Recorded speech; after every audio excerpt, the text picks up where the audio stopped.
Hanım və həyat yoldaşı gördüyünüz körpəni sığınacağımıza gətirib, ana baxmadığı üçün onlar hardasa 3-4 aydır ki, bu körpəyə baxırlar. Ətraflı məlumatları isə özlərindən eşidək. Nətər oldu gətirdi ki, uşağı sizə? Uşağı mənim elə bir tanıdığım bir qız var. Onun sayəsində belə həmin qızı tanıyıram. Uşağın anasını. Bir gün zəng elədilər ki, uşağı harasa dayıya veribmiş Zığda. O da 3 gündən qalma yeməyi verib, uşağı zəhərləyib. Dedi ki, bəs xəstəxanaya apardıq. Sənəd olmadığına görə ilkin yardım göstərdilər, amma xəstəxanaya yatışdırmadılar. Götürdü, gəldi mənə. Uşaq mənə gələndə çox çəki cəhətdən çox zəif, çox halsız bir vəziyyətdədir. Yəni gözdən belə aça bilmir. Müalicəsini evdə davam elətdirdim. Öz evladımın həkiminə apardırdım. Ana da ki, yəni ayda ildə bir dəfə gəlir yanına. Həftədə 10 gündən bir həftədən bir. Məsəl üçün uşağın yeməyinin pulunu deyəndə dava ilə alırdım mən. Bugün nə qədər yığdım, telefona cavab vermədi. Gəlmir.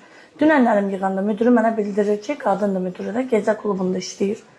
Müdürü mənə bildirir ki, müdürü mənə bildirir ki, səslədə, zəngdə gələ bilməz. Deyirəm ki, mən uşağının yanına çağırıram ananı. Siz necə icazə verməyə bilərsiniz ki, ana uşağının yanına gəlməsin? Budur ki, ana gedir salona, dırnağını düzəltdirir, saç qaynağı elətdirir. Mən ona məlumat verəndə ki, uşağın yeməyi yoxdur, uşağının yeməyinə pul göndərmir.